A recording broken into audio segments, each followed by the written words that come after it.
Hello, my name is Claire Foster. I'm not sure who will read this, or if anyone ever will, but I need to tell my story. Not just for myself, but for the people who knew my mother, and for those who might ever hear the whispers in the dark. Maybe if I tell it right, someone else will stay safe. This is what happened when I returned to the house where I was raised. The house at the edge of the woods, Whispering Hollow. I never thought I'd come back to this house. 8 years have passed since I left it behind. 8 years since Dad died and Mom started talking to the walls. They said she was mentally ill, but now she's gone. Not in her bed, not in a hospital.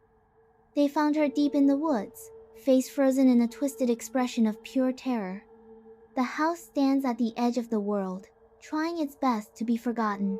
The paint peels like shedding skin, and the wood groans with every gust of wind.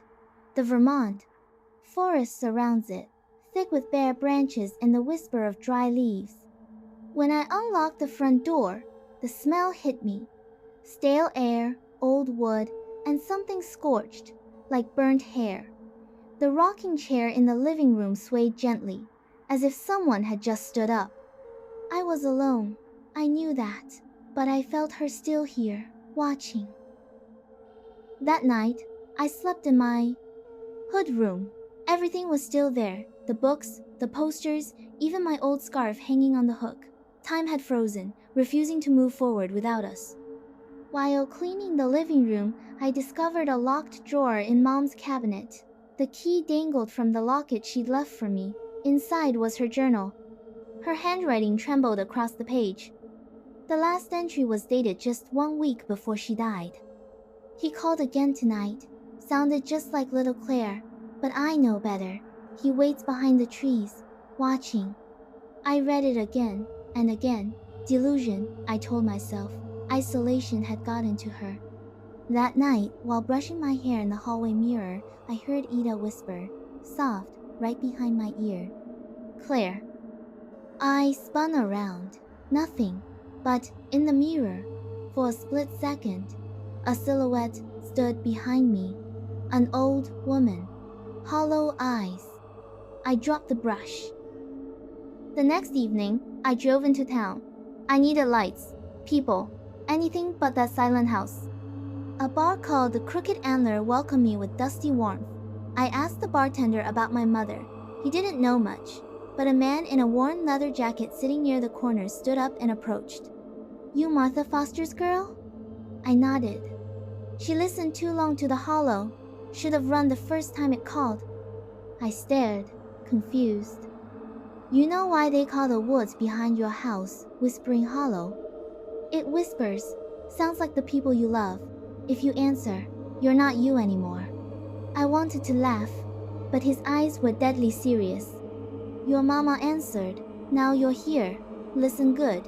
Whatever you hear at night, don't respond. He left me with cold coffee and a colder silence.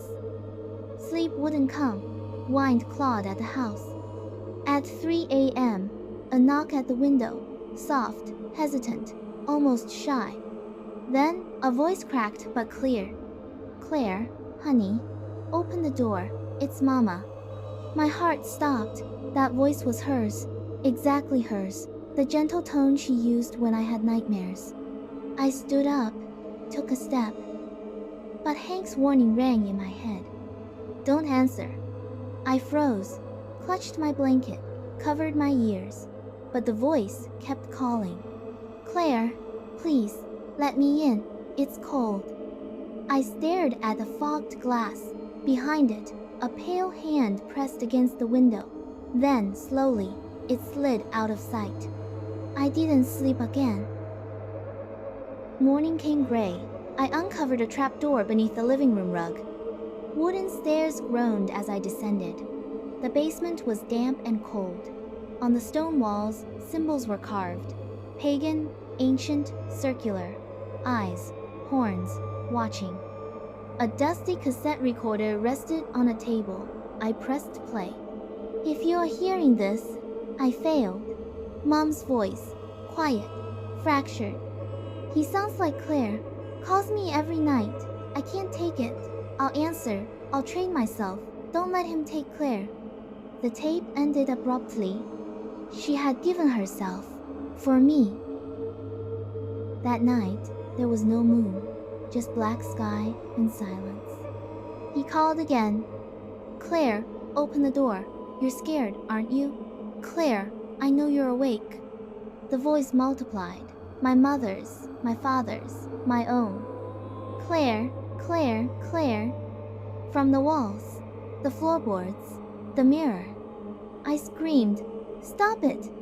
Everything fell silent. I breathed. I thought I'd won. But in the mirror me, reflection smiled. I didn't. I returned to the basement. One wall looked cracked. I broke through it. A narrow tunnel led to a stone altar, dimly lit by red candles.